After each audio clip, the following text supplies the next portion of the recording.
The nurse screamed and stepped back 2 paces. On the metal examination table inside a glass specimen jar, something was moving. White, pale as bone, nearly 10 inches long. It curled and uncurled, slowly pressing against the glass as if searching for a way out. It had just been pulled from the intestines of a boy, an 18-year-old boy, a German prisoner of war who weighed less than 90 pounds and whose ribs you could count through his skin like fence posts through fog. Captain Edward Sullivan set the jar down on the table. He did not flinch. He had seen worse in Anzio. He had seen worse in Tunisia. But something about this made him pause.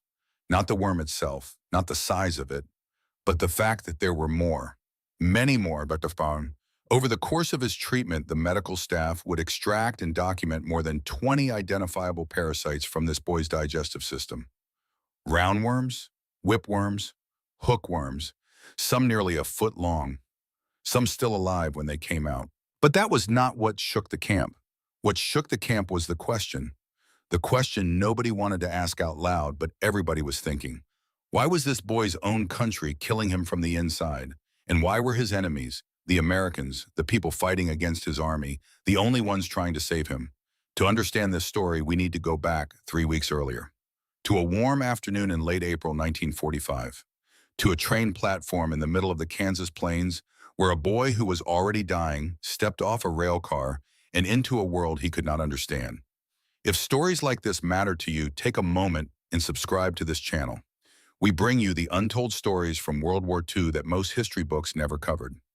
The train stopped at a small platform between 2 wheat fields that stretched to the horizon in every direction. There were no mountains, no buildings taller than 2 stories, just sky and grain and wind. The air smelled like cut grass and warm earth and something sweet that Werner Brandt had never smelled before. Kansas, the middle of America, the middle of nowhere. 200 German prisoners of war stepped off the rail cars that afternoon. Most of them were older men, 30, 40, some over 50. Their uniforms were faded and stained, hanging loose on bodies that had lost weight from months of bad food and worse luck. They had been captured in the Ruhr Pocket, the massive encirclement where more than 300,000 German soldiers surrendered in April 1945 during the final collapse of the Western Front. The war was almost over. Germany would surrender within weeks. These men knew it. You could see it in their faces. Not defeat exactly. Relief. The kind of relief a drowning man feels when his head finally breaks the surface. But one figure in the line was different, not because of his uniform. They all wore the same thing, but because of his size, he was thin in a way that went beyond hunger. His uniform did not hang on him so much as float around him like a tent draped over a broomstick. One hand pressed against his abdomen. His eyes were sunken deep into his skull, but they were sharp, alert, scanning everything, tracking every American guard, every fence post, every movement, like a trapped animal calculating the distance to every exit. Werner Brandt, 18 years old, born in February 1927 in Essen in the industrial Ruhr Valley, son of a lathe operator at the Krupp Steelworks, conscripted in November 1944 when Germany began drafting boys as young as 16 to fill the ranks of an army that was already dead but had not yet stopped moving. He stepped off the train carefully. His boots were too big. His feet swam in them, and the wooden platform creaked under each uncertain step. The Kansas wind cut through his thin uniform, and he shivered despite the warm afternoon sun. His left hand never left his abdomen. His right hand clutched a small piece of paper, his prisoner identification form written in English he could not read. Werner Brandt did not know that within 3 weeks the camp he had just entered would become the thin line between his life and his death. And it would not be war that killed him. It would be something he had been carrying inside his own body for months, growing, feeding, multiplying, waiting. But Werner did not know about the worms yet. He only knew the pain, the constant grinding pain in his belly that he had lived with for so long that he had forgotten what it felt like to not be in pain. He thought everyone felt this way. He thought this was what it meant to be a soldier in a losing war. The intake process was standard: name, rank, unit, medical screening, delousing, assignment to a barracks. The American guards had done this hundreds of times. They moved the prisoners through efficiently checking paperwork, stamping forms pointing toward the next station. Most of the men passed through without incident. Tired, cooperative, quiet. Then Werner entered the medical tent. Captain Edward Sullivan was sitting at a folding table writing notes on a clipboard. 38 years old, tall, lean, with brown hair going gray at the temples and dark circles under his eyes that never went away no matter how much he slept. He wore his stethoscope the way other men wore dog tags, always around his neck, always within reach. Sullivan had examined hundreds of German prisoners since arriving at this camp in the middle of 1944. He had been transferred here from the front lines in Italy, a move that raised eyebrows among his fellow surgeons. A skilled field surgeon requesting reassignment to a prisoner of war camp in Kansas. Some called it a waste. Others called it something less kind. Sullivan never explained. He simply said he needed to change the way he worked. Nobody pressed further. There were enough wounded to go around. But Sullivan did not come to Kansas to rest. He came because he knew that here in these barracks, he would find young men who were malnourished, sick, and in need of medical care that their own collapsing country had failed to provide. And he made himself a promise connected to a night in Anzio, Italy in January 1944. A promise connected to a 19-year-old private from Pittsburgh named Danny Callahan, who bled out on a stretcher while Sullivan stood over him for 3 hours waiting for anesthesia that arrived 2 hours too late. But that story comes later. For now, Sullivan looked up from his clipboard and saw Werner Brandt standing in the entrance of the medical tent, shirtless, one arm still wrapped around his stomach. Sullivan stopped writing. Every prisoner was underweight, but what caught Sullivan's attention was the abdomen. It was distended, slightly swollen, a subtle bulge that did not match the rest of the boy's wasted frame. Sullivan had seen this before. In North Africa, in Italy, usually in patients who were already too far gone. He stood up and walked to Werner, pressed 2 fingers gently against the boy's stomach. Werner flinched so hard he nearly fell backward. His face twisted. Not just pain, fear. Sullivan spoke slowly. "Do you have pain?" Werner understood enough English to nod. Sullivan asked when it started. Werner tried to answer, but his English crumbled halfway through the sentence and his voice cracked. Sullivan called for a translator. Karl Ostermeyer stepped into the tent. 34 years old, a former Afrika Korps soldier captured in Tunisia in 1943. He had been in the camp for nearly 2 years and had taught himself English from books in the camp library. He was quiet, thoughtful, and openly anti-Nazi, which had earned him threats from the hardline prisoners before they were transferred to a segregation camp in Oklahoma. Through Karl, Werner began to speak. Slowly, eyes on the floor. The pain had been there for months, maybe longer. It started sometime in the winter back when he was in training in Germany. At first just cramping, then sharper. Then his bowel movements changed. Diarrhea, frequent, sometimes bloody, sometimes with mucus. Sullivan asked about diet. Werner listed what he could remember. Bread rations in training camp, usually moldy. Thin soup made from potato peelings. Occasionally a piece of sausage or lard. In the last weeks before capture, almost nothing. The supply lines collapsed. His unit was cut off near the Ruhr. They ate raw vegetables from abandoned farms, uncooked grain, water from streams and bomb craters. Sullivan wrote everything down. He ordered a stool sample and blood test. He ordered Werner to stay in the medical barracks instead of joining the general population. Werner was confused. He thought he was healthy enough to work. Sullivan did not explain, but Sullivan had a suspicion. The combination of chronic abdominal pain, bloody diarrhea, severe malnutrition, and that distinctive abdominal distension pointed to something parasitic, and not a mild case. A heavy months-long infestation that had been feeding on this boy from the inside while his own arms sent him to die on the outside. Sullivan also checked Werner's mouth. The gums were pale, almost white. He looked at the boy's palms. Bloodless. He checked the fingernails. Brittle and cracked. All signs of severe iron deficiency, consistent with hookworms draining blood directly from the intestinal wall. Sullivan noted everything in his file with a blue ink pen, the handwriting small and precise, a habit from his residency at Massachusetts General. His final note read, "Suspected severe parasitic infection. Requires lab confirmation. Priority case." He looked at Werner one more time before the boy left the tent. 18 years old, 90 pounds. Hollow eyes that looked decades older than the face they sat in. Sullivan had seen those eyes before, in Anzio, on Danny Callahan. But Sullivan did not come to Kansas to fail again. He came to Kansas to make sure no boy died in front of him because he chose to wait instead of act, no matter what uniform that boy was wearing. 2 days passed. Werner lay in the medical barracks, arms folded across his stomach, staring at the ceiling. He did not complain. He did not ask questions. He simply waited the way a boy trained by the German military waited for orders. Outside the barracks window, the Kansas wheat fields rippled in the wind, golden waves rolling to the horizon under an enormous blue sky. Werner had never seen anything like it. He grew up in Essen, surrounded by factory smoke, the hammering of steel, the gray sky that hung over the Ruhr Valley like a permanent ceiling. Open space like this was something he had only seen in pictures.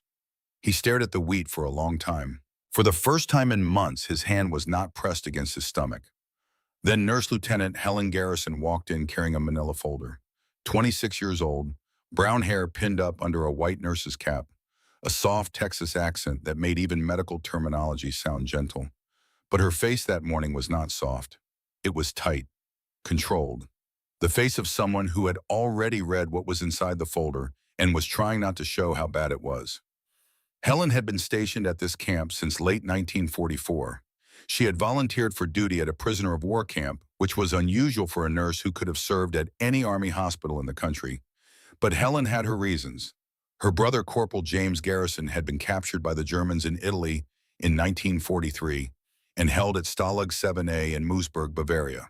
For over a year, Helen had lived with the knowledge that her brother was a prisoner somewhere in Germany, not knowing if he was alive or dead, fed or starving. That uncertainty had changed her. When she looked at a German prisoner, she did not see the enemy. She saw the mirror image of her brother's situation. An American boy held captive in Germany, a German boy held captive in America. Two sides of the same war, and on both sides, someone's family was waiting. When American troops liberated Stalag 7A in April 1945, the news reached Helen at the camp. James was alive, emaciated, hollow-eyed, barely able to stand, but alive. The relief nearly broke her, and it confirmed something she had already believed, that prisoners on both sides deserved care, that mercy was not betrayal. The first time Helen saw Werner Brandt, she saw what her brother must have looked like in that German camp. The sunken eyes, the protruding bones, the skin gone gray from months without enough blood to color it. That was why she did not hate Werner. That was why she stayed after her shift to check on him. That was why she carried the lab results to Sullivan's desk herself instead of leaving them with the orderly. She placed the folder in front of Sullivan and said nothing. She did not need to. Her face said everything.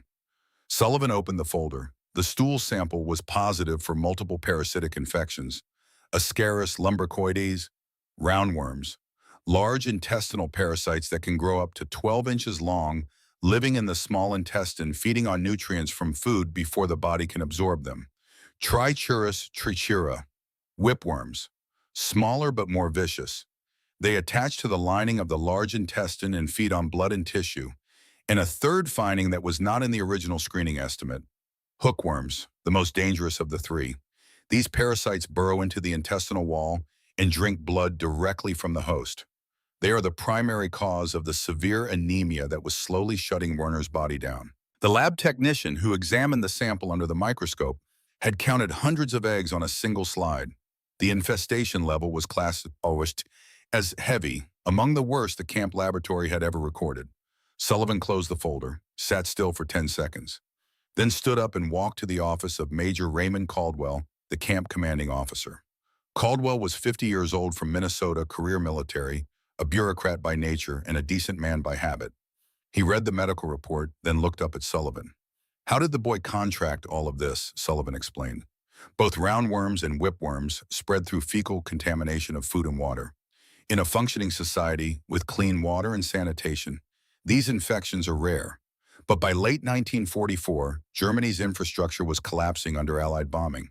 Water treatment plants were destroyed. Sewer systems failed.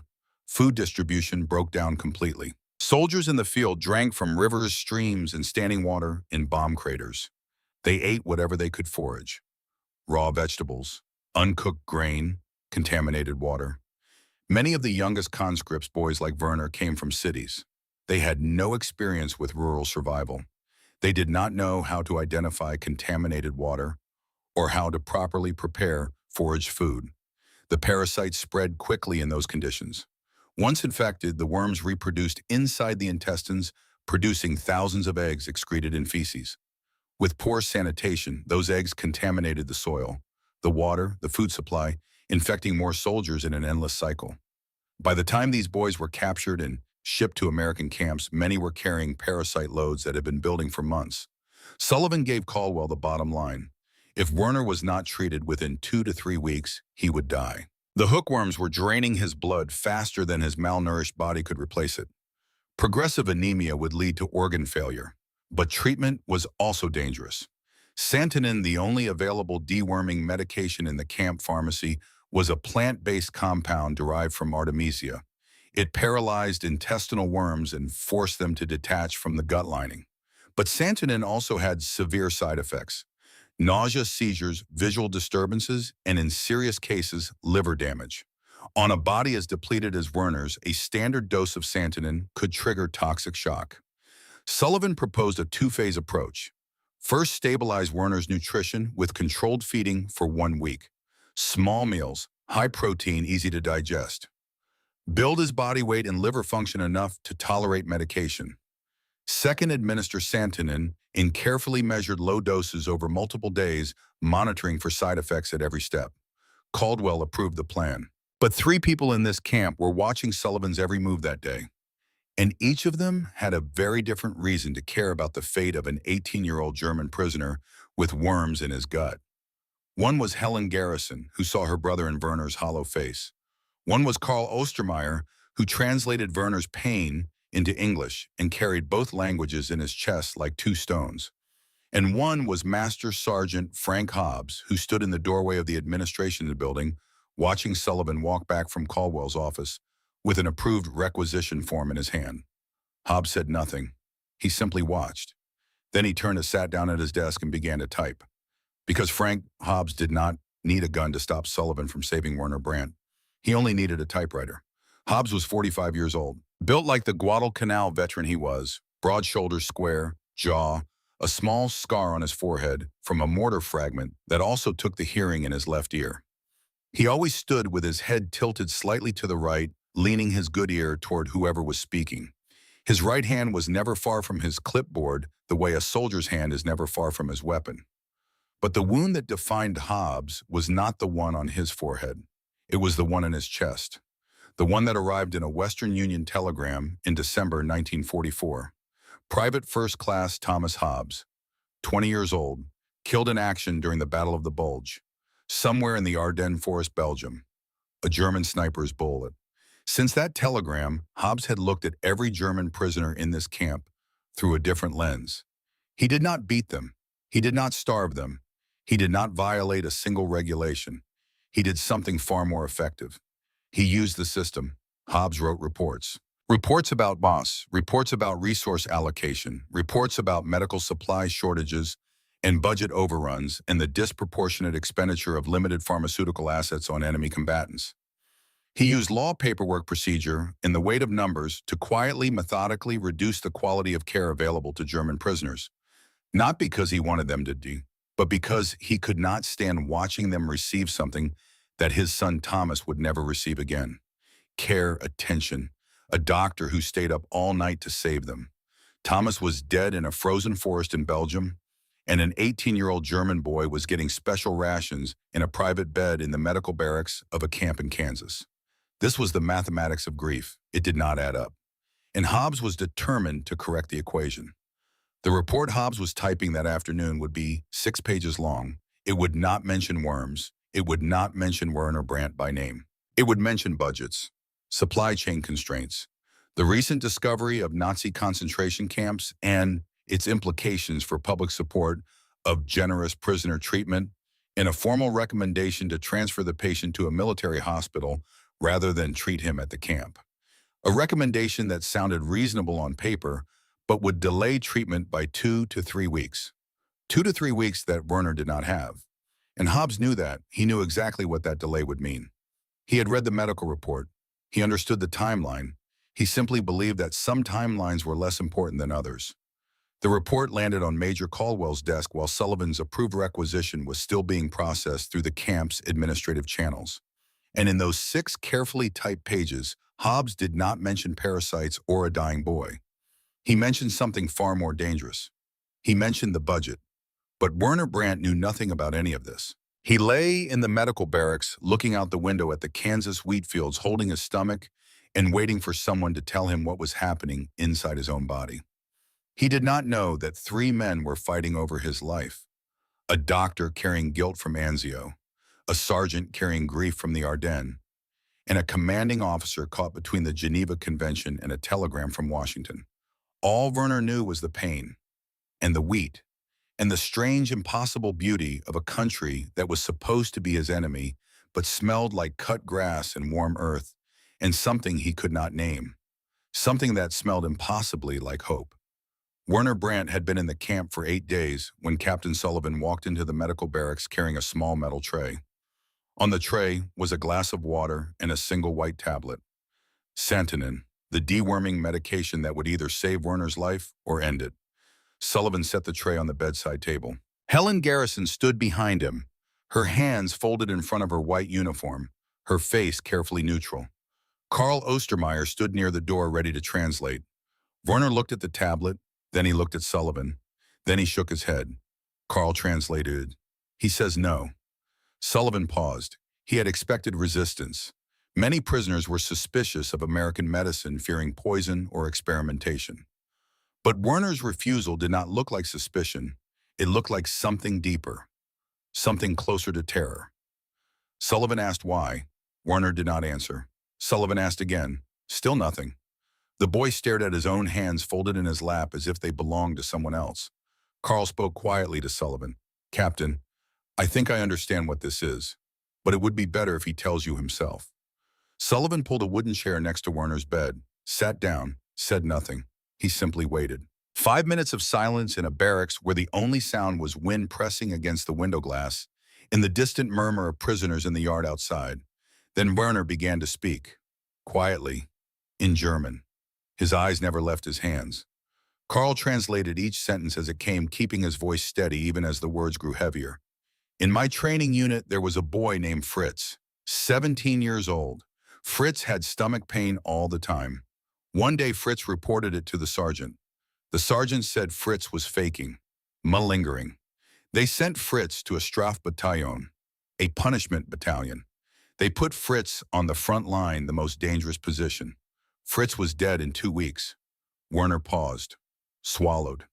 In the German army, if you reported illness, you were a coward. Cowards were punished. I have lived with this stomach pain since winter. I told no one, because if I told someone, I would die like Fritz. He looked up, not at Sullivan, at Karl, and through Karl at Sullivan. Why should I believe it will be different here? The barracks went silent. Helen's hands tightened in front of her uniform. Karl's jaw clenched, but he translated the question exactly as Werner asked it, with the same quiet desperation. Sullivan sat in that silence for a long time, longer than a doctor usually sits, longer than a captain usually pauses. He was not thinking about the right medical response. He was thinking about Anzio. Then he did something he had never done with any patient, not in Tunisia, not in Italy, not in Kansas. He told the truth. He spoke slowly, and Karl translated each sentence. In January 1944, I was a field surgeon at Anzio, Italy. One night they brought in a young private, 19 years old, Danny Callahan from Pittsburgh. A piece of shrapnel had gone through his abdomen. He needed surgery immediately. But we were out of anesthesia. The supply line had been cut by German artillery. I had to choose. Operate without anesthesia, which meant unimaginable pain and a high risk of shock, or wait for the supply truck that was supposed to arrive by morning. Sullivan stopped. His eyes were not on Werner anymore. They were somewhere else. A rain-soaked tent on the Italian coast 13 months earlier. I chose to wait. Danny Callahan died at 4 in the morning. The anesthesia arrived at 6. Sullivan looked at Werner. I let a boy die because I chose to wait instead of act. Since that night, I have made myself a promise. I will never let that happen again. I do not care what uniform the patient is wearing. I do not care what country he comes from. If a boy is dying in front of me and I have the tools to save him, I will act. Carl translated every word. Werner listened without blinking. Then Werner asked one question. Just one. Danny Callahan. How old was he? 19, Sullivan said. Werner looked down at his hands again, then at the white tablet on the metal tray, then at Sullivan. He picked up the tablet, put it in his mouth, took the glass of water, swallowed. He did not say a word, but his eyes said everything. I trust you. Helen exhaled. She had been holding her breath without realizing it. Carl unclenched his jaw and stepped back toward the door, blinking hard. Sullivan stood up, picked up the tray, nodded once at Werner, then walked out of the barracks. Outside, the Kansas sun was climbing. The wheat fields were turning gold in the morning light. Sullivan stood on the wooden steps of the medical barracks and closed his eyes for 3 seconds. Then he went back to work. Because the first tablet was only the beginning, and the war inside Werner Brandt's body was about to get much worse before it got better. That first tablet hit Werner's system like a stone dropped into still water. Within hours, the cramping started. Not the dull, familiar ache he had carried for months. Something sharper. The santonin was doing its job, attacking the nerve systems of the parasites, paralyzing them, forcing them to release their grip on the intestinal wall. But the worms did not go quietly. As they detached and began to move through the gut, they caused spasms that bent Werner double on his cot. He vomited twice before noon. Helen cleaned him up both times without a word, bringing fresh water and a damp cloth for his forehead. By evening, Sullivan reduced the next dose and extended the schedule. Day 2 was quieter. Werner was weaker but stable. He ate a small meal of boiled potatoes and soft bread, keeping it down with effort. Sullivan checked his vitals every 4 hours. Heart rate elevated but acceptable. Blood pressure low but holding. Temperature normal.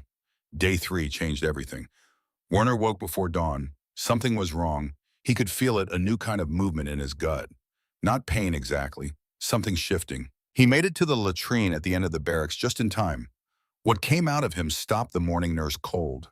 The first visible worm, nearly 10 inches long, pale white, still moving. The nurse placed it in a specimen jar and brought it to Helen, who brought it to Sullivan. Sullivan examined it under the overhead light. A mature roundworm, Ascaris lumbricoides, fully intact. He placed the jar on his desk next to the growing collection of lab samples. Over the next 5 days, Werner passed more than 20 identifiable worms, along with fragments of dozens more that had been partially broken down by the medication. The medical staff documented each one. Helen kept a log: specimen number, size, species, condition. Her handwriting was neat and precise, a contrast to the horror of what she was cataloging. The sheer volume raised questions among the staff. How long had this boy been carrying this burden? How had he survived basic training, combat deployment, capture a transport ship across the Atlantic, and weeks in a holding camp in France with this level of infestation eating him alive from the inside? Carl asked Werner these questions during one of the translation sessions. Werner's answer was simple. I thought everyone felt this way. Hunger was constant. Pain was constant.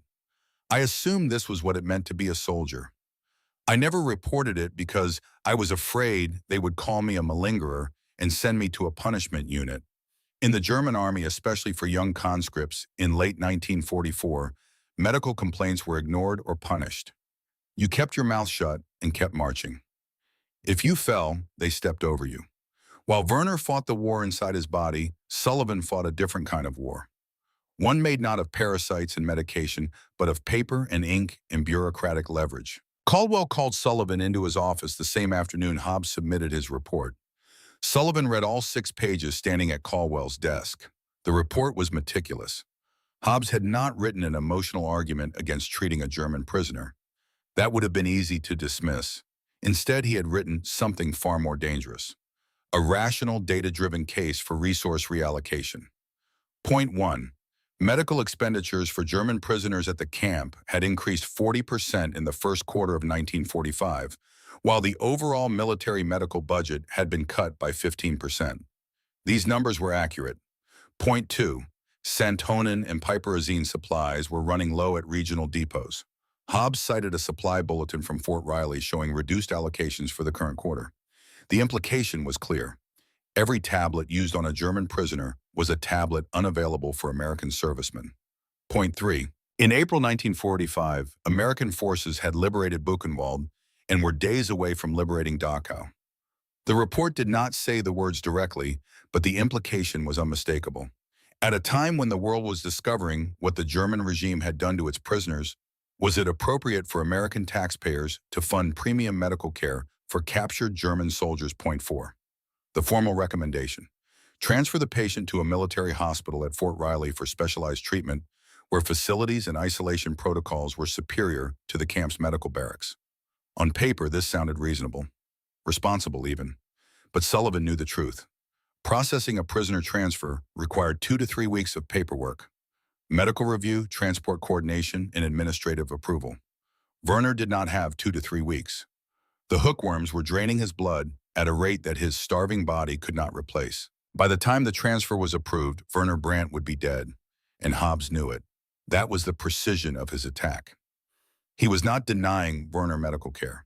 He was recommending a different, better form of medical care that happened to take just long enough to arrive too late.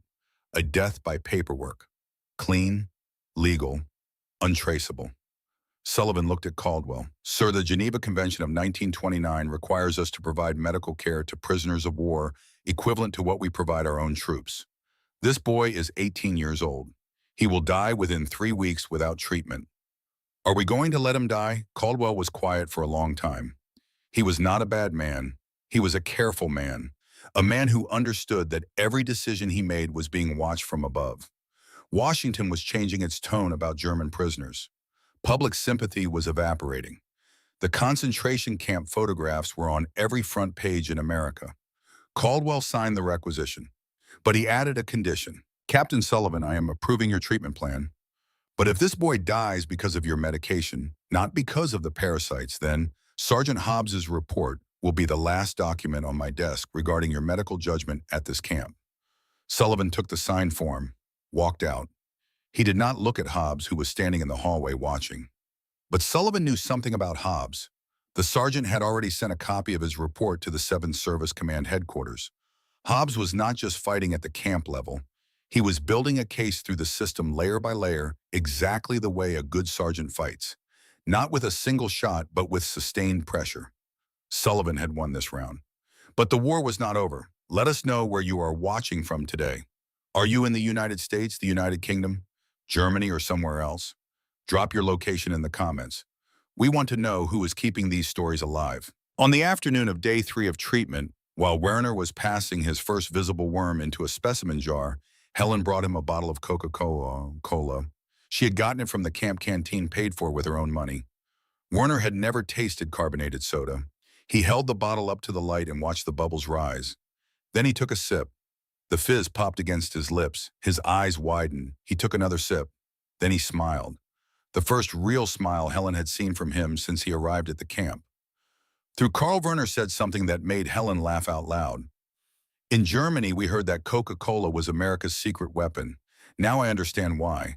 It was a small moment, 10 seconds in a story that would span decades. But Helen would remember it for the rest of her life. The boy with 20 worms in his gut, drinking his first Coca-Cola in a medical barracks in Kansas, smiling like it was Christmas morning. The treatment continued. Day 4, day 5, day 6. Werner passed more worms. The cramping came and went. Sullivan adjusted the dosage, watching the boy's liver function and blood levels like a hawk watching a rabbit cross an open field. But on the night of day 10, the rabbit stopped moving. It was 3 in the morning. The barracks was dark except for a single overhead lamp at the nurse's station where Helen was writing notes. Werner was sleeping, or appeared to be sleeping, on his cot near the window. Then his body seized. His spine arched off the mattress. His arms locked rigid at his sides. His eyes rolled back until only white showed. A sound came from his throat that was not a word and not a scream, but something between the two. The sound a body makes when its electrical system short circuits. Helen dropped her pen and ran. She reached Werner in 4 seconds. His jaw was clenched so tight she could hear his teeth grinding. She grabbed a folded towel and forced it between his teeth to keep him from biting through his tongue. Then she screamed for Sullivan. Sullivan arrived in under 2 minutes. He had been sleeping in the adjacent staff quarters, fully clothed boots, on a habit he had kept from Anzio, where mortar rounds did not wait for you to get dressed. Werner was seizing for the second time. Full body convulsions. His skin had gone blue-gray. Sweat poured off him in sheets. His pulse was dropping. Sullivan pressed 2 fingers to the boy's wrist and counted. 40 beats per minute, then 38, then 36. Toxic reaction to santonin. The boy's liver, already weakened by months of malnutrition, could not metabolize the drug fast enough. The santonin was accumulating in his system, reaching levels that attacked not just the worms, but Werner's own nervous system. Sullivan had 2 options: stop the medication entirely, let the remaining worms regroup, reproduce, and resume their destruction of Werner's intestines. The boy would die in 2 to 3 weeks from progressive anemia and organ failure. Or continue the santonin at an even lower dose and hope the body could handle it. But another seizure could cause brain damage or cardiac arrest. A shadow appeared in the doorway of the barracks. "Hobbs, I warned you, Captain. The boy is dying from your medicine, not from the worms." Helen looked at Sullivan. Her eyes were wet, but her voice was steady. "Captain, this is Anzio, isn't it?" Sullivan did not answer Helen. He did not answer Hobbs. He looked at Werner, who was 18 years old and seizing on a cot in Kansas, the same age Danny Callahan was, when he bled out on a stretcher in Italy, because Sullivan chose to wait. Sullivan was not going to wait. Not this time. He chose a third option, one that was not in the Army Medical Corps field manual, one that he invented in the 90 seconds between Werner's second and third seizures. He switched to piperazine, a different deworming compound, less toxic, gentler on the liver, but also less potent against heavily entrenched parasites. By itself, piperazine would not be enough to clear the infestation. But Sullivan combined it with santonin at 1/4 the standard dose, administered every other day instead of daily. The theory was simple. Piperazine would partially paralyze the worms, weakening their grip. The microdose of santonin would finish them off. Spread the assault across more time. Give Werner's liver room to breathe between rounds. It was a gamble, an improvised treatment protocol with no clinical precedent and no guarantee of success. If it failed, Hobbs' report would be justified. Sullivan's career would be over, and Werner Brandt would be dead. Sullivan administered an anticonvulsant injection. Helen held Werner's head steady, her fingers pressed against his temples, her thumbs keeping the towel in place between his teeth. Carl stood in the corner of the barracks, fists clenched at his sides, whispering something in German that might have been a prayer. The longest 90 seconds of Sullivan's career began. Werner's pulse, 34, 32. Sullivan checked the IV line, adjusted the drip rate on the anticonvulsant. His hands were steady. They had to be. Surgeons' hands do not shake. That was the rule he learned in medical school, and the rule he broke in Anzio, and the rule he would not break tonight. 31, Helen whispered. "Come on, Werner." 30? Carl stopped praying. The silence in the barracks was total. Even the Kansas wind had stopped. Sullivan leaned forward, his stethoscope pressed against Werner's chest. He closed his eyes and listened to the boy's heart the way a man listens to a radio signal, fading in and out, searching for the rhythm, willing it to hold. 31, 32, 35, 38, 42, 48. Helen exhaled. Her hands were shaking now, even though they had been rock steady during the crisis. That was how it worked. The body holds together when it has to and falls apart when it is finally allowed to. Sullivan sat down on the floor, his back against Werner's cot, his legs stretched out in front of him. His hands finally were trembling. Just slightly, but enough.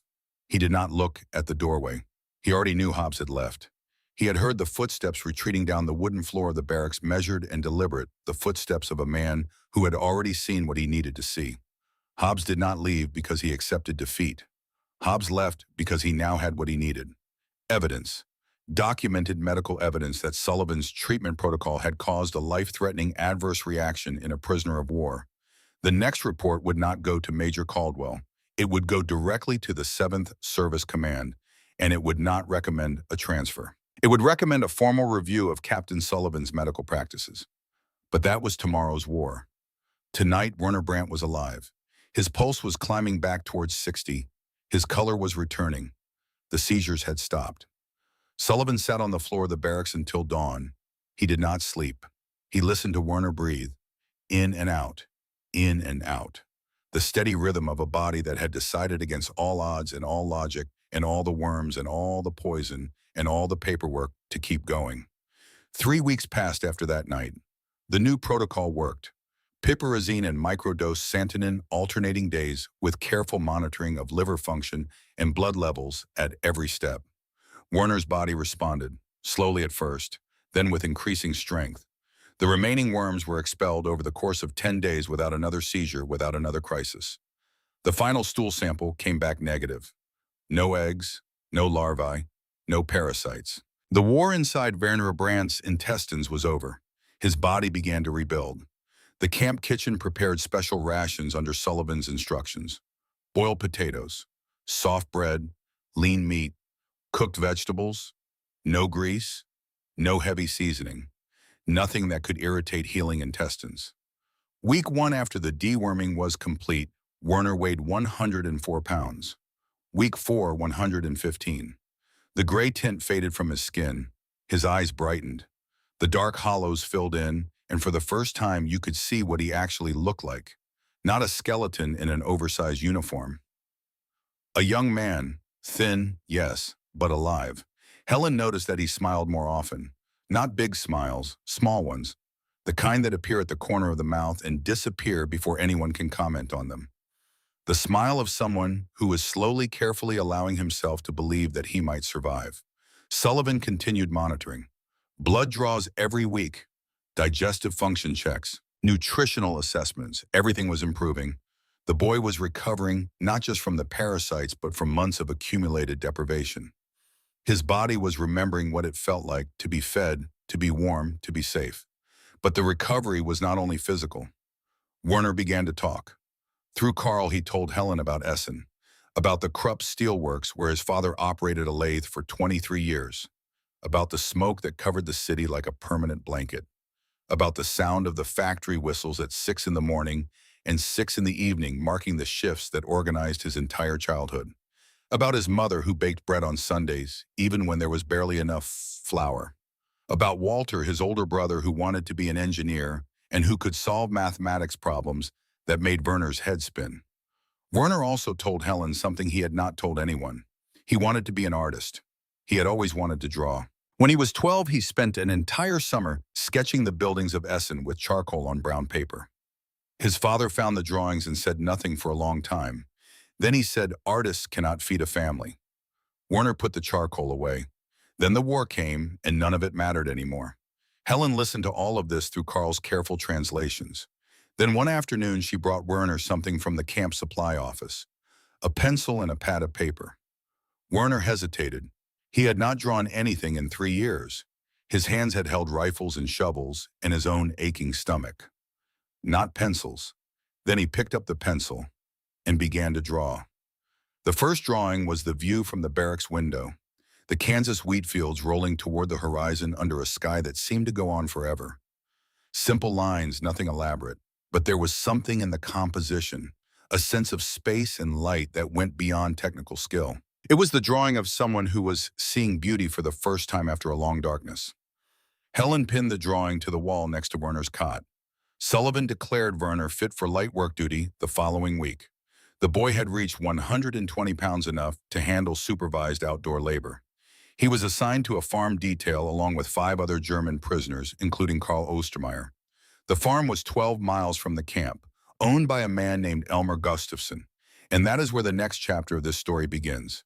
Because what happened on that farm between an old American farmer who had lost everything and a young German prisoner who was just learning how to live again would change both of their lives in ways that neither of them could have imagined. But before we get to the farm, there is something you need to know about Elmer Gustafsson.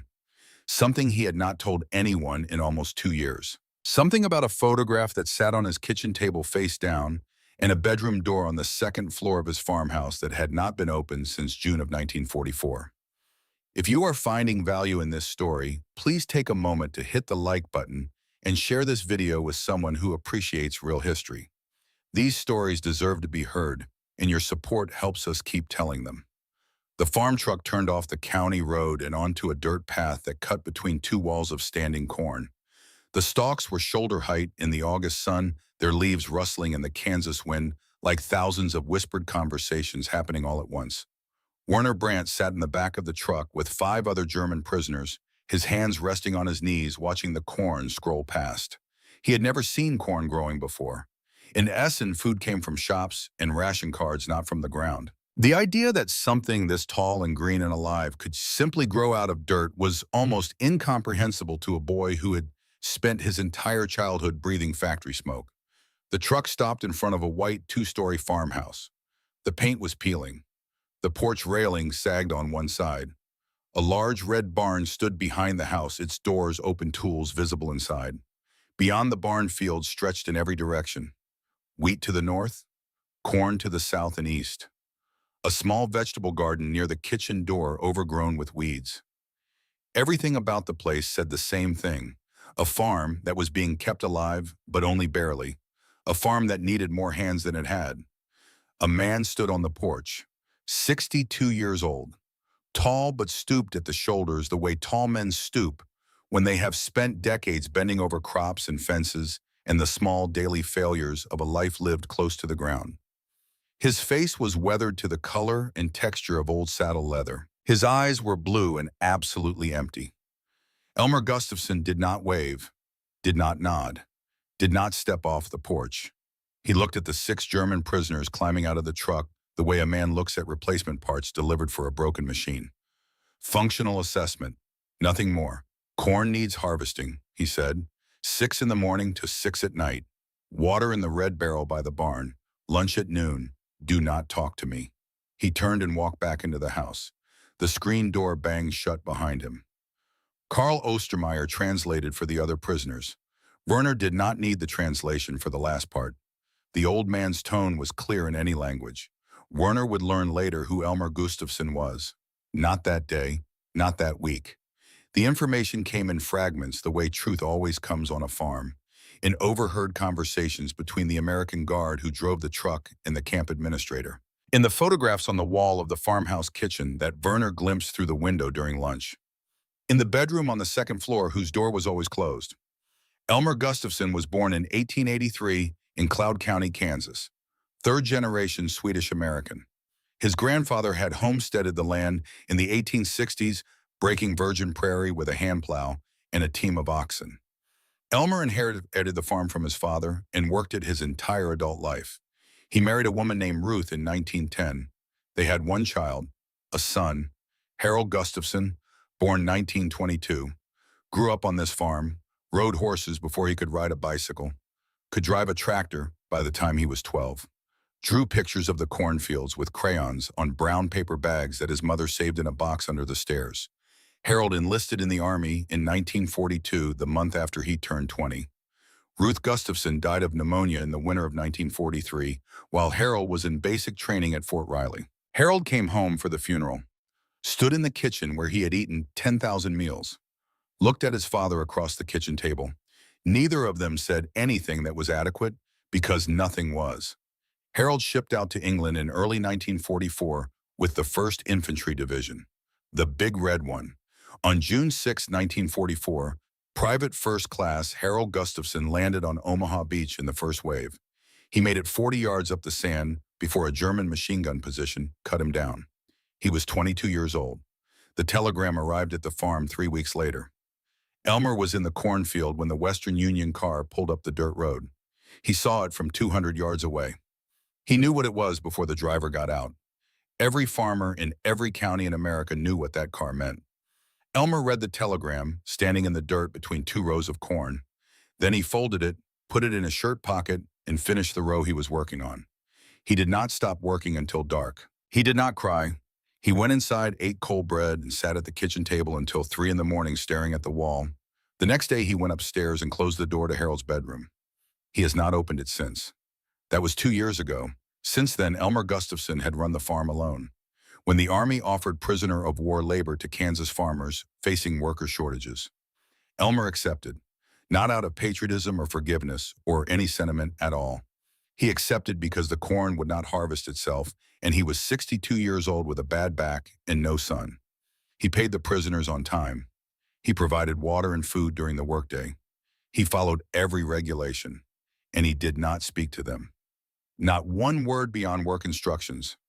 He did not look at their faces. He especially did not look at the young ones, the ones who were Harold's age, the ones whose hands moved the way Harold's hands moved. The ones who wiped sweat from their foreheads with their sleeves the way Harold used to. Werner Brandt was one of those young ones. And from the first Elmer Gustafsson could not stop seeing his dead son in the German boy's silhouette against the corn. He hated himself for it. The weeks passed on the farm in a rhythm that Werner had never known.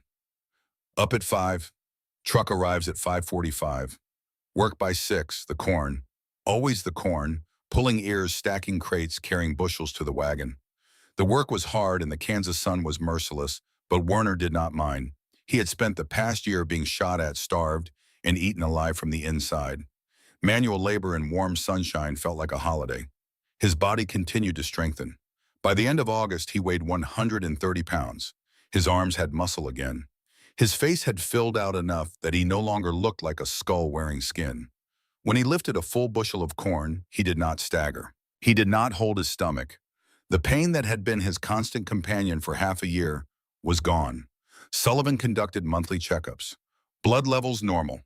Digestive function stable. No sign of reinfection. The doctor wrote in Werner's file, recovery proceeding as expected. Patient shows remarkable physical resilience. But Sullivan also noted something he did not write in the file. Werner was drawing again. Every evening after returning to camp, Werner sat on his cot with the pencil and paper Helen had given him and drew. The Kansas landscape, the cornfields, the farmhouse, the barn, the enormous sky. He was not drawing from imagination. He was drawing from memory, capturing each day's images with the precision of someone who understood that beauty was not permanent and needed to be recorded before it disappeared. Helen collected the drawings and pinned them along the wall of the medical barracks. By September, the wall looked like a gallery of Kansas landscapes rendered in pencil by an 18-year-old German prisoner of war who had never set foot in this state until a few months ago. Then in early October, a letter arrived. Carl was waiting in the barracks when Werner returned from the farm. He was holding an envelope with a Red Cross stamp and multiple forwarding marks. The letter had traveled from the British occupation zone in Germany to a Red Cross clearinghouse in Geneva to a processing center in New York to the camp post office in Kansas. 4 months in transit. Werner sat on his cot. Carl opened the envelope and read. The letter was from Werner's mother. She was alive, living in a small apartment in Hamburg in the British zone. Essen was destroyed. The Krupp works were rubble. The apartment where Werner grew up no longer existed.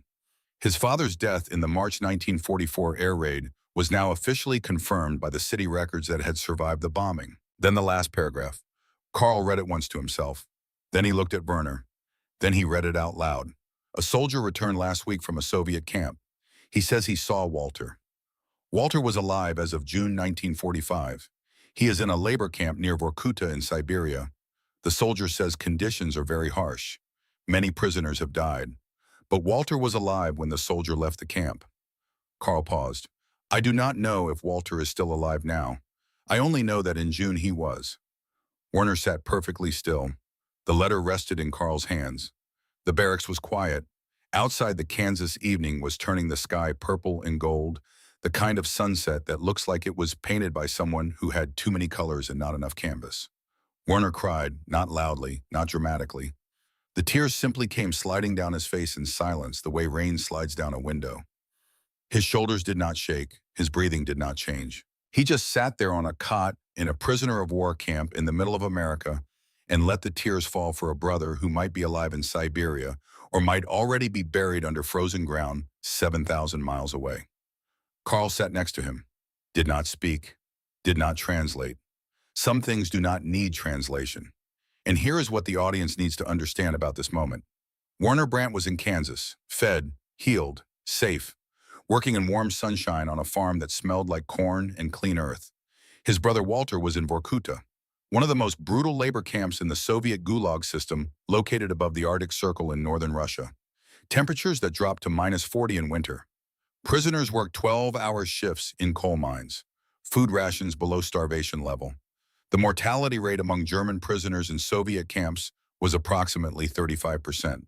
Hundreds of thousands died from cold disease, exhaustion, and despair. Many were held until 1955, a full decade after the war ended. 2 brothers, captured by 2 different armies. One sent west to Kansas, one sent east to Siberia. The difference between Werner's life and Walter's death was not courage or strength or luck. It was geography. The direction you were facing when you put your hands up determined whether you lived or died. Werner faced west, Walter faced east. That was all. If you are still watching, you are one of the people who understands why these stories matter. Please share this video with someone who cares about history. Every share helps us reach more people who want to remember. The day after the letter arrived, Werner went to the farm as usual. But something had changed. He worked more slowly. His eyes were distant. Elmer Gustafsson noticed. He noticed everything about the prisoners, even though he pretended not to. At noon, the prisoners sat in the shade of the barn eating their lunch. Werner sat apart from the others near the back wall, staring at nothing. After a few minutes, he reached into his pocket and pulled out his pencil. He did not have paper. So he picked up a piece of charcoal from the fire pit near the barn and began drawing on a flat piece of scrap wood. He drew the cornfield, the same cornfield he had drawn a dozen times. But this time there was a figure in the drawing, a young man standing between the rows of corn looking toward the horizon. The figure had no face, just a silhouette, a shape that could have been anyone. Werner, Harold, Walter, any boy who ever stood in a field and wondered if he would see tomorrow. Elmer Gustafsson walked around the corner of the barn at 12:15. He was carrying a water bucket to refill the red barrel. He stopped when he saw Werner sitting on the ground drawing on the piece of wood. He set the bucket down, walked closer, looked at the drawing, the cornfield, his cornfield, the White House in the background, the enormous sky, and the faceless boy standing alone between the rows. Elmer Gustafsson stood there for 30 seconds. In those 30 seconds, 2 years of silence cracked open inside him like ice breaking on a spring river. He saw the drawing, and he saw Harold. Not the Harold in the photograph on the kitchen table. The Harold who used to sit in this exact spot behind this exact barn, drawing the corn with crayons on brown paper bags that Ruth saved in a box under the stairs. Elmer spoke. For the first time in 8 months, he spoke directly to a German prisoner of war. Boy. Werner flinched and looked up. My son. He used to draw. Elmer's voice was rough, barely above a whisper. Corn. He drew the corn too. Werner did not understand every word, but he understood too. My son. And he understood the old man's eyes, which were not empty anymore. They were full, overfull, decades of grief compressed into 2 blue points of light that were threatening to spill over. Elmer turned away, walked back to the house, did not look back. But the next morning when Werner arrived at the farm, there was something on the kitchen table that had not been there before. A set of colored pencils, real ones, not the stub of charcoal and scrap wood from yesterday, and a pad of drawing paper. Good paper, the kind you buy at the general store in Concordia, not the rough sheets from the camp supply office. No note, no explanation. Werner looked at the pencils, looked out the window. Gustafsson was already in the field, his back to the house, moving between the rows of corn the way he had moved for 40 years. Werner picked up the pencils and began to draw. Something shifted between them after that. Not friendship, nothing so simple or so named. Elmer still did not speak to Werner during work hours, still gave instructions through the American Guard, still ate lunch alone in the kitchen while the prisoners ate in the shade of the barn. But small things changed. A glass of cold water left on the porch railing at the end of the workday, positioned exactly where Werner sat to rest before the truck came. A piece of pie wrapped in wax paper placed in the lunch basket, unmarked, but clearly not Army issue. An old straw hat left on the fence post nearest to Werner's workstation on a day when the sun was brutal and the boy had no head covering. Small things. The language of a man who had forgotten how to speak but had not forgotten how to care. While this quiet transformation unfolded on the farm, the final resolution of the bureaucratic war was playing out at the camp. Major Caldwell received the response from the 7th Service Command regarding Hobbs's escalated report. The response was brief and definitive. The recommendation to transfer the prisoner was denied. The patient had completed treatment and was in active recovery. No medical justification existed for transfer. Furthermore, the Geneva Convention of 1929 was unambiguous. Prisoners of war were entitled to medical care equivalent to that provided to the detaining power's own forces.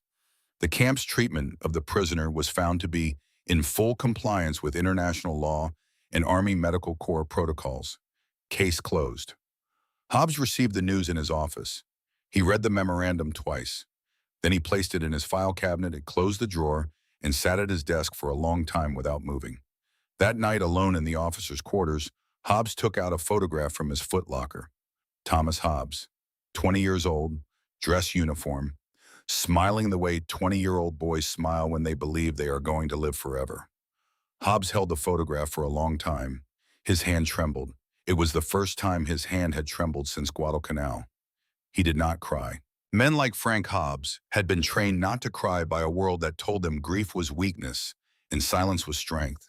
So he sat in the dark and held his son's photograph and trembled and did not make a sound. Hobbs did not change after that night. He did not suddenly forgive the German prisoners or befriend Werner Brandt or transform into a different man. The world is not that simple and people are not that easy. But that night, for the first time in months, he did not sit down at his typewriter. He did not write a report. He simply sat with his grief and let it be what it was without turning it into a weapon. Sometimes that is enough. Sometimes the most important battle a man fights is the decision to stop fighting. Repatriation orders arrived in early 1946. The war had been over for months. Germany had surrendered in May 1945. But the logistics of returning hundreds of thousands of prisoners to a destroyed and divided country were staggering. Germany was split into 4 occupation zones controlled by the United States, Britain, France, and the Soviet Union. Infrastructure was devastated. There was no functioning German government. Transportation networks were shattered. Processing centers were overwhelmed. Werner waited. He received one more letter from his mother, forwarded through the Red Cross. No new information about Walter. Just the same uncertainty. Alive in June. Unknown after that. Werner did not write back about the parasites or the seizure or the nights when he thought he was going to die in a medical barracks in Kansas. He wrote that he was healthy, working on a farm, learning some English. He wrote that the sky in Kansas was the biggest thing he had ever seen. He did not want his mother to worry more than she already did. In February 1946, Werner's name appeared on the repatriation list. He would travel by train to the East Coast, then by ship to Bremerhaven in the British occupation zone. From there, processing and release to civilian life.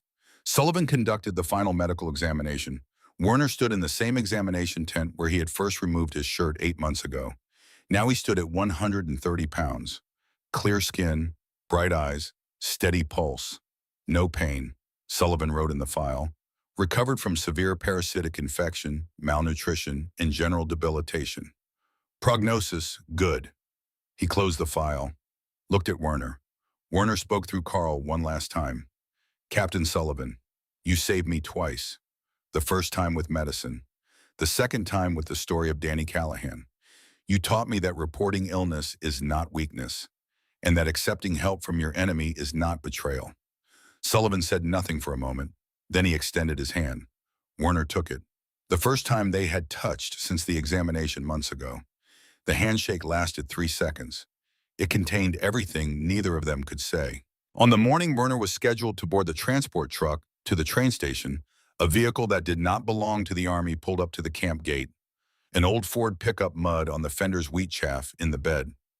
The guard at the gate recognized the driver and waved him through.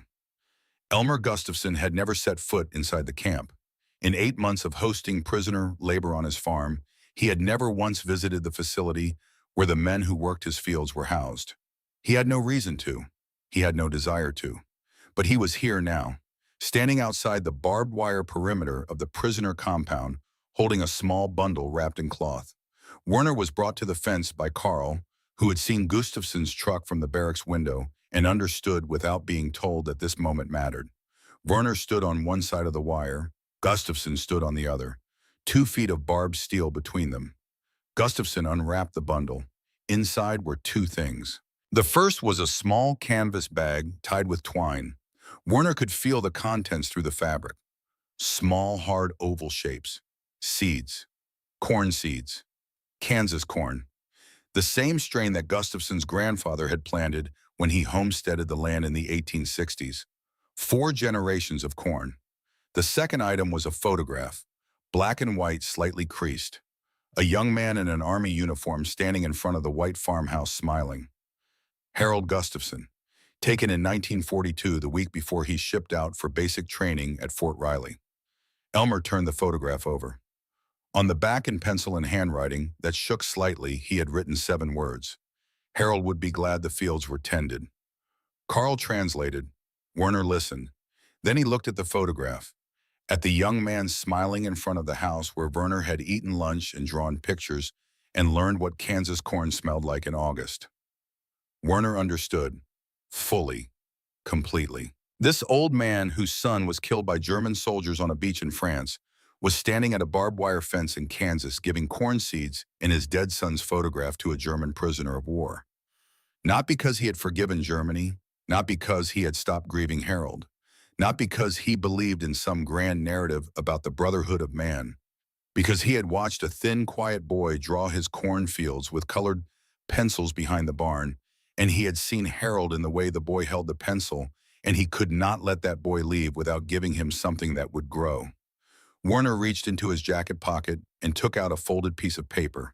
He had drawn it that morning knowing this was his last day. The cornfield, the White House, the barn, the enormous Kansas sky, rendered in colored pencil with the care and precision of someone who was drawing a place he would never see again, but would never forget. He passed the drawing through the fence. Gustafson took it, unfolded it, looked at it for a long time. Then he looked at Werner.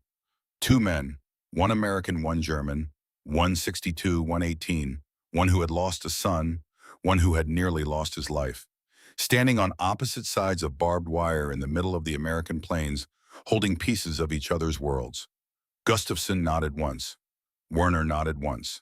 No handshake. The wire did not allow it. No embrace. No words. Just 2 nods across a fence carrying the weight of everything that could not be spoken. Gustafson turned and walked back to his truck. He did not look back. He placed the drawing on the passenger side seat, started the engine, and drove down the dirt road between the cornfields, growing smaller and smaller until the truck was just a speck and then nothing at all. Werner watched until the dust settled. Then he picked up his bag and walked to the transport truck. He carried the corn seeds in his shirt pocket over his heart all the way to the East Coast, across the Atlantic on a crowded transport ship, through the processing center at Bremerhaven, into the ruins of a country that had sent him to war at 16 and left him to die at 18. Werner Brandt arrived in Hamburg in March 1946. His mother was waiting at the train station. She was thinner than he remembered, older, but her eyes were the same. She held him for a long time without speaking. Then she stepped back and looked at him.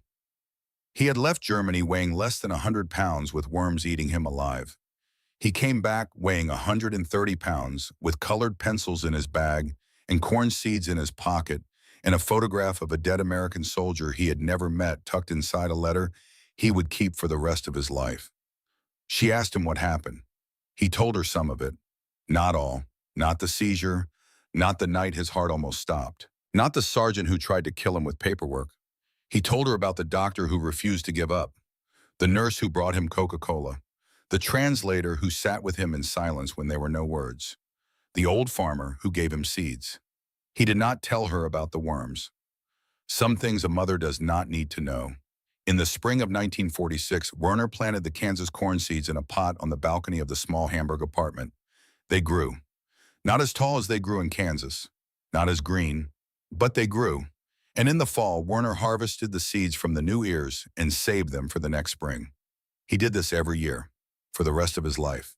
In 1950, the International Red Cross confirmed what Werner had feared since the letter arrived in Kansas. Walter Brandt died in the labor camp near Vorkuta in February 1947, 2 years after the war ended, one of tens of thousands of German prisoners who never came home from Siberia. Werner received the news in Hamburg. He did not cry. He had done his crying in Kansas on a cot in a medical barracks, holding a letter that gave him hope, and took it away in the same paragraph. Instead, he went to the balcony and watered the corn. Werner became a lathe operator like his father. He married in 1952, had 2 children, a daughter and a son. He named the son Walter after the brother who never came home. He kept drawing. Every evening after work, he sat at the kitchen table and drew. Kansas landscapes always. The cornfield, the White House, the barn, the sky. He drew them from memory, and the memory never faded because he refreshed it every spring when he planted the seeds, and every fall when he harvested them, and every winter when he looked at the colored pencils Helen Garrison had given him, now worn down to stubs, kept in a wooden box on his dresser. In 1997, Werner Brandt returned to Kansas. He was 70 years old. His hair was white. His back was beginning to stoop. But his eyes were clear and his step was steady. He brought his grandson, a 12-year-old boy with brown hair and curious eyes who had heard the story of the corn seeds and the old farmer his entire life, but had never fully understood why his grandfather cried every spring when the first green shoots appeared in the garden. The boy's name was Harold Brandt, named after a man Werner had never met, a man who died on a beach in France 20 years before Werner was born, a man whose father gave Werner the only gift that mattered. They drove a rental car from Kansas City along two-lane highways, through the Flint Hills, past fields of wheat and corn that looked exactly the way Werner remembered them. The sky was enormous. The wind smelled like cut grass and warm earth.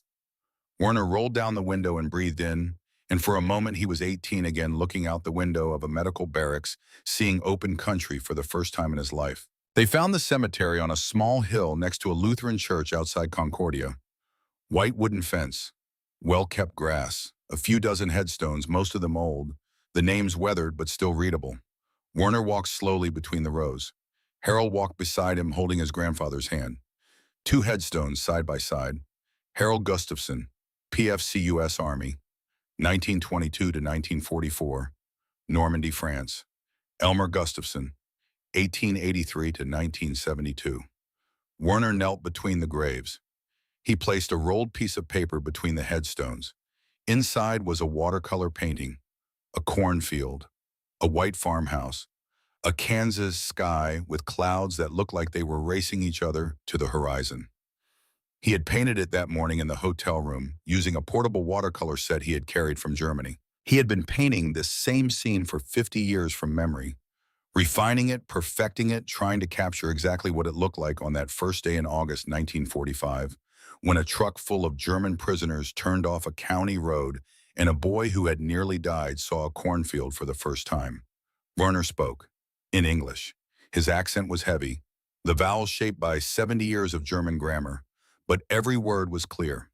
He had learned this language from Karl Ostermeyer and from Elmer Gustafson and from the Kansas wind and from the silence between two men standing on opposite sides of a barbed wire fence. I kept the seeds growing, Elmer. Every spring, his grandson Harold did not understand everything. He was 12. He knew the story but not the weight of it. He knew about the war and the farm, but he did not know what it meant to be 18 years old and dying in a country that was supposed to be your enemy and to be saved by people who had every reason to let you die. But he knew his grandfather was crying, and he knew that meant this place mattered. Werner reached into his coat pocket and took out a small canvas bag. Inside were corn seeds, the direct descendants of the seeds Elmer Gustafson had given him through a barbed wire fence 51 years ago. Werner had planted them every spring, harvested every fall, saved the seeds every winter. 3 generations of Kansas corn grown in German soil, carried back to Kansas by an old man who never forgot. He placed the bag on Elmer's headstone. Then he took another bag from his pocket. Identical, same seeds, same lineage. He gave it to Harold. Your turn, Harold. The boy took the bag, held it carefully, looked at his grandfather, looked at the headstones, looked at the cornfields stretching away from the cemetery in every direction, golden and green and endless, exactly the way they had been in 1945 and 1883 and every year in between. Werner stood up, slowly. His knees were not what they used to be. Harold helped him, one hand under his grandfather's elbow, the way young people help old people, and the way the world continues when one generation passes its seeds to the next. They stood together in the Kansas wind, an old German man and a young German boy named after an American soldier. Behind them, the church. Around them, the corn. Above them, the biggest sky either of them had ever seen. More than 370,000 German prisoners of war were held in the United States during World War II. They were housed in over 500 camps across 46 states. The largest concentrations were in Texas, Oklahoma, and Kansas. The mortality rate among German prisoners in American camps was less than 1%. In Soviet camps, it was 35%. The difference was not luck. It was a choice made by doctors like Edward Sullivan, who refused to let boys die on their watch, by nurses like Helen Garrison, who saw their own brothers in the faces of enemy soldiers, by officers like Raymond Caldwell, who signed in requisition forms because the Geneva Convention said it was the right thing to do, by farmers like Elmer Gustafson, who could not stop a war from taking their sons, but could give corn seeds to a boy who needed something to grow. And yes, by men like Frank Hobbs, who carried grief so heavy it bent them toward cruelty, but who sometimes in the darkest hour of the night chose to put down the typewriter and simply hold a photograph and tremble. War does not only kill with bullets and bombs, it kills with disease and hunger and neglect and paperwork and silence. The boys conscripted in the final months of the German war were thrown into a collapsing machine with no training, no support, and no realistic hope of survival. The ones who made it to American camps were the fortunate ones.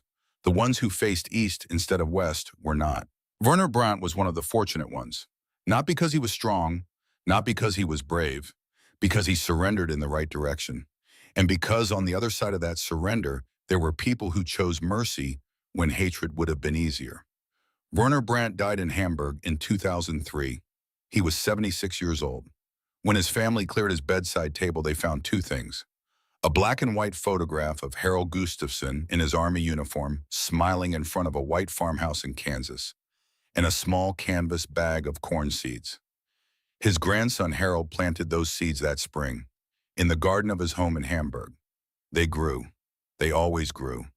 Every spring, without fail, for as long as anyone in the family can remember.